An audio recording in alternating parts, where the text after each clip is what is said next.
My father told me, 80% of your salary will be for your sister and the other 20% for me. It's that simple.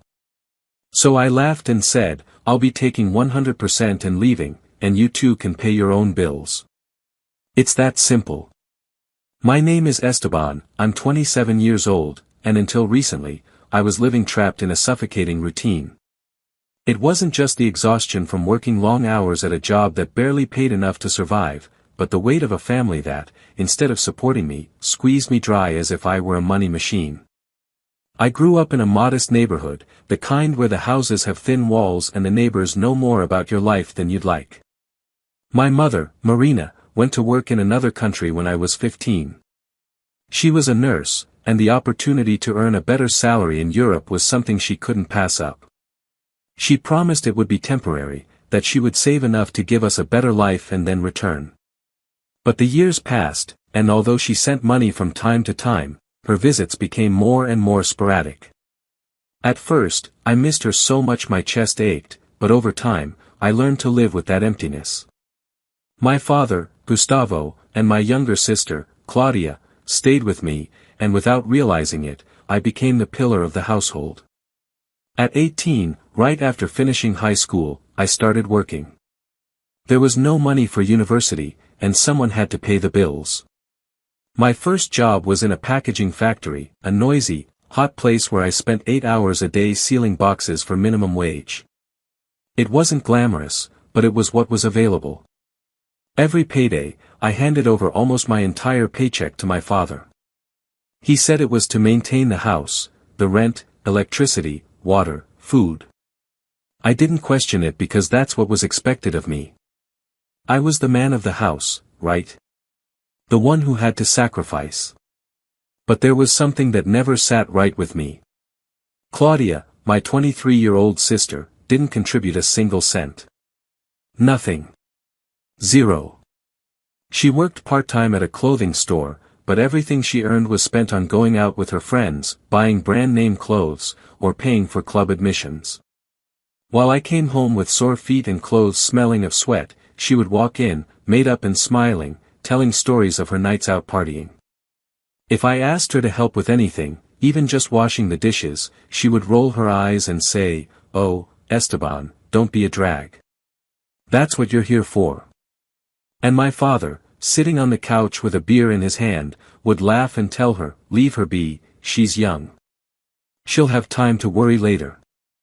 My father, Gustavo, was another story altogether. Before my mother left, he worked as a mechanic, but after she started sending money, he quit. He'd say it wasn't worth killing himself working for peanuts when Marina could support us. But when my mother's money stopped arriving regularly, he never looked for work again. Instead, he became an expert at spending mine. Every time I came home, I'd find him in the yard with his friends, surrounded by empty beer bottles, laughing loudly while music blared. I once counted more than 20 bottles in a single night. Who paid for that? Me, my salary, my hours of work. I tried talking to him several times. "Dad, I need you to help with something. I can't cover everything." But he always responded the same way, with a mocking smile. "Esteban, you're young, you're strong. I've already done my share of work. Now it's my turn to enjoy life. And your sister, well, she's my princess. I'm not going to ask her to kill herself working like you do." Then he would laugh as if my life were a joke. Sometimes, when I arrived exhausted and saw Claudia going out in a new dress or my father opening another beer, I felt a rage burning inside me, but I swallowed it, not because I wanted to, but because my mother, before she left, had asked something of me. "Esteban, take care of your father and your sister. Don't leave them alone. You're the man of the house now." And like an idiot, I took those words as if they were law. Every time I wanted to explode, I would remember her voice and tell myself, "They're my family, I have to endure it." The years passed, and my life was an endless repetition of work, bills, and humiliations. But something started to change when, after 3 years at the factory, I was promoted to shift supervisor. It wasn't a big deal, but the salary was a bit better, and it gave me the opportunity to learn more about the company. It turned out I had a natural talent for organization and problem solving. My bosses noticed, and the following year, they offered me a position in the office, managing inventory. The salary doubled. Then, with time, I kept climbing. From inventory manager, I moved to logistics coordinator, and then to operations manager. In 5 years, my salary was 7 times higher than what I started with. 7 times. It was more money than I ever imagined having. But I never told my father or Claudia. Why? Because I knew that if they found out, they would squeeze every last drop out of me. So I continued to hand over the same amount as always, the equivalent of my old minimum wage salary, and I put the rest into a savings account that no one knew about. My father thought I was still earning the same, and every payday, he would ask for the money with the same arrogant attitude. "Come on, Esteban, give me the household money. Don't make me wait." I would nod, hand him the money, and stay silent. Meanwhile, my account grew, and with it, a small spark of hope. Maybe one day I could leave that house and live for myself. Despite my new salary, my life at home didn't change. I still slept in the same small room with a creaky bed and a fan that barely worked. Claudia, on the other hand, had the bigger room with a new TV that, of course, I had paid for. My father continued to spend on his drunken nights, and every time I came home, I'd find him on the same couch with the same beer, surrounded by the same friends. "Esteban, get me another one from the fridge," he'd sometimes say without even looking at me. And I, like an idiot, would obey. But not everything was so simple. Even though I was saving money, I didn't dare to leave. The promise I made to my mother bound me like a chain. Every time I thought about leaving the house, her voice echoed in my head. "Don't leave them alone." And though I hated to admit it, I still held on to the hope that something would change, that my father would see me as more than a wallet, that Claudia would realize I deserved respect too. But that never happened. The day everything changed started like any other. It was a Friday, and my bi-weekly pay had just been deposited. As always, I printed the deposit slip for my records, but I made a fatal mistake. I left it on my desk, in plain sight. Normally, I kept those papers in a folder hidden under my mattress, but that day I was so tired that I forgot.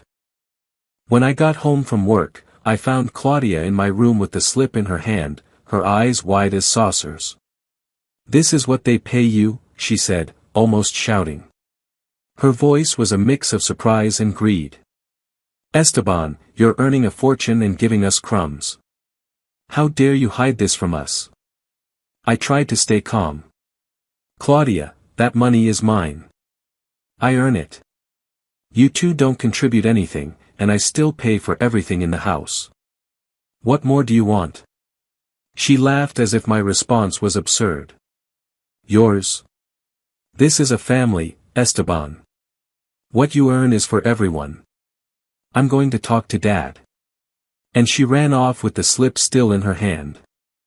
I knew a storm was coming, but I wasn't prepared for what happened next. That same night, my father called me into the dining room. He was sitting in his usual armchair with a beer in his hand, but this time he wasn't smiling. His face was red with rage. Claudia stood beside him with her arms crossed and a triumphant expression. "What's this about you earning so much and giving us the same as always?" my father said, waving the slip in the air. "Do you think you can fool me, Esteban? This is a family. We all help each other here. Why did you hide this from us?" I tried to explain.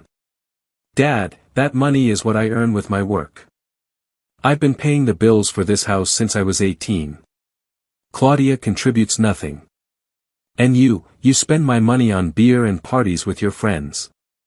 Don't you think I deserve to keep something for myself?"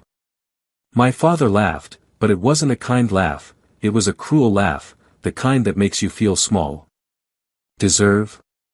Look, Esteban, let me explain how this works. Your sister wants to study at the most prestigious university in the country. That costs money, a lot of money. And me, well, I have my expenses.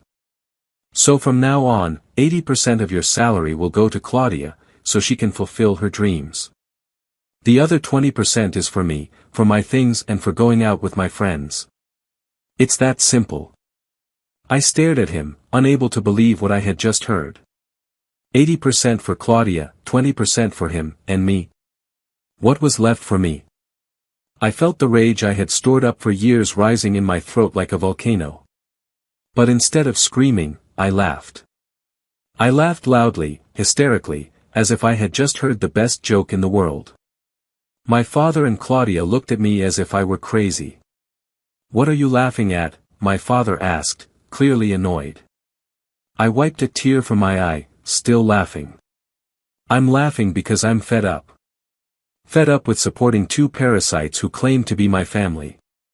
Fed up with your drunken nights, Dad. Fed up with your parties, Claudia. Fed up with being treated like I'm worthless. So you know what? I'm leaving. I'm leaving with 100% of my salary, and you too can pay your own bills. It's that simple." My father's face changed. The rage gave way to an expression of disbelief. "What did you say? You don't call the shots, Esteban. You have an obligation to this family. You always have, and you always will." "No," I said with a calmness I didn't know I possessed. "That's over." I went to my room, took out a suitcase, and started packing my things, my clothes, my documents, my laptop, everything that was mine. My father followed me, yelling that I wasn't going to leave, that I couldn't just leave them like this. He tried to block the door, but I was no longer the same Esteban who would bow his head. I pushed him aside and walked out of that house without looking back. I went to live in an apartment all by myself. I bought a flat-screen TV, a bed with a mattress that doesn't creak, and I even allowed myself the luxury of a trip to the beach. It's incredible how it feels to spend your own salary on yourself without anyone telling you that you don't deserve it. But it wasn't all peace.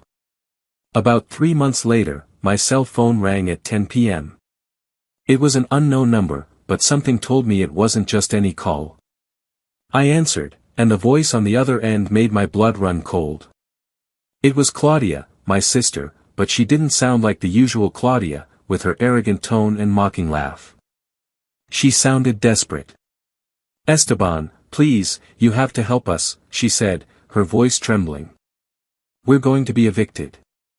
We don't have the money to pay the rent. Dad and I don't know what to do."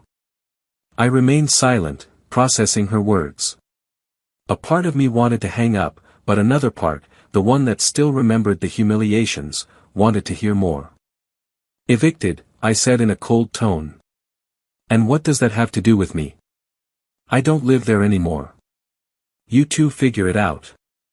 "No, wait," she shouted, almost on the verge of tears. "We have nothing. My salary isn't enough, and Dad hasn't been able to work much. Please, Esteban, you're our only hope. If we don't pay this month, they'll throw us out on the street." I laughed. I couldn't help it. It was a dry laugh, loaded with all the resentment I had accumulated over the years. "Your salary isn't enough? How curious, Claudia. Because when you were spending it all on parties, clothes, and clubs, you never worried about the rent. And now, suddenly, I'm your savior. Where was that concern when you treated me like your personal bank?" "Please, Esteban, this isn't the time for that," she said, her voice breaking. "I know I wasn't the best sister, but we need your help. Your family. You can't just leave us like this." Before I could answer, I heard another voice in the background. It was my father, Gustavo, snatching the phone from Claudia. "Esteban, listen to me carefully," he yelled with that deep voice he used when he wanted to assert his authority. But this time, there was something different. It wasn't just anger, there was desperation. "Do you think you can just wash your hands of us and leave us on the street? You're selfish. We always gave you a roof, food, a family. And now that you're earning a fortune, you turn your back on us. That's not what a man does. I felt the rage rising in my chest, but also a strange calm. For the first time, I didn't feel intimidated. A roof, food, a family, I said, almost spitting the words. Let's get something straight, Dad. For years, I paid for that roof. I paid for the food, I paid for the electricity, the water, even your damn beers. And what did I get in return? Your mockery. You're made to enjoy life, Esteban, not work. Claudia is my princess. Leave her alone. And now you call me selfish? No, Dad. You're the selfish one, living off my salary while you got drunk with your friends. Claudia is the selfish one, laughing in my face while I killed myself working. Don't make me say it, Esteban, he interrupted, but his voice no longer had the same force. You have money. A lot of money. We saw it on that check. You could save us. Your sister wants to go to university. She wants a future. Don't you care? I laughed again. Louder this time. University. The prestigious university you wanted me to pay for with 80% of my salary, and the other 20% for your drinking binges? Do you remember that, Dad? Because I do. You told me, it's that simple. Well, now I'm telling you. Get jobs, pay your bills, survive. It's that simple. Don't you dare talk to me like that, he roared. But he sounded more like a cornered animal than the man who used to intimidate me. Without us, you'd be nothing. We raised you, we gave you everything. You gave me everything, I said, my voice turning as cold as ice. The only thing you gave me was a promise that tied me to you like a chain. Mom told me not to leave you alone, and that's why I stayed, enduring your humiliations, your laughter, you're worthless, Esteban. But you know what? That check you saw, that money that excites you so much, is the fruit of my sacrifice, of my sleepless nights, my overtime hours, my promotions. Not yours, not Claudia's. Mine. And I'm not giving you another cent. There was silence on the other end of the line. Then Claudia got back on the phone, sobbing. Esteban, please, we have no one else. If we get evicted, I don't know what we'll do. Please, I'm begging you. We're your family. Family, I said, and I felt the words burn in my throat. A family doesn't use you. A family doesn't laugh at you while they bleed you dry. A family doesn't make you feel worthless. You are not my family, you are parasites. And parasites, sooner or later, have to learn to survive on their own. You can't do this to us, she cried, but I was no longer listening. I hung up the phone, and for the first time in years, I felt the weight on my chest lighten. It wasn't just rage I felt, it was justice. It was the satisfaction of knowing that after everything they did to me, they were finally facing the consequences of their actions. A few weeks later, my mother, Marina, called me, her voice full of reproach, as if I were the villain of the story. Esteban, I'm disappointed in you. How could you abandon your family? Your father and sister are going through a terrible time, and you, with all that money, just left them alone. They couldn't pay the rent, and the landlord had no mercy and kicked them out. It's your fault. I tried to explain to her with all the patience I had left. I told her about Gustavo's drinking, how he spent my salary on beer while I barely slept. I told her about Claudia, who mocked me while she spent her money on parties. I told her about the humiliations, the laughter, the way they made me feel invisible. But she didn't want to listen. They're your family, she said, with that tone she always used to make me feel guilty. You should be there for them, no matter what they've done. Not anymore, Mom, I said, my heart heavy but resolute. I'm not going to carry them anymore. If you want to help them, you do it. But I'm done. I hung up, and since that day, I haven't spoken to her again. I don't know if she'll ever understand my side, but I don't care anymore. I cut the last tie with that toxic family, and for the first time in years, I feel free, and I have no intention of going back. After a while, I found out that Gustavo now works as a taxi driver, working long shifts under the sun to earn just enough to survive. Claudia, for her part, had to hand over her entire salary to pay the bills for a smaller house they moved into. There are no parties, no brand-name clothes, no clubs, just the reality they never wanted to face. A year later, my life is my own. I'm a regional manager at the company with a salary that allows me to travel and save for my own house. My apartment is filled with things that reflect who I am: books, a bicycle, photos from my travels. Freedom tastes like coffee on my balcony, like a morning without shouting or guilt. Now, as I look at the city from my window, I know I own nothing. I live for myself. The rage has turned into peace, justice into freedom. They are facing their consequences, and I am finally free. Subscribe for more daily stories.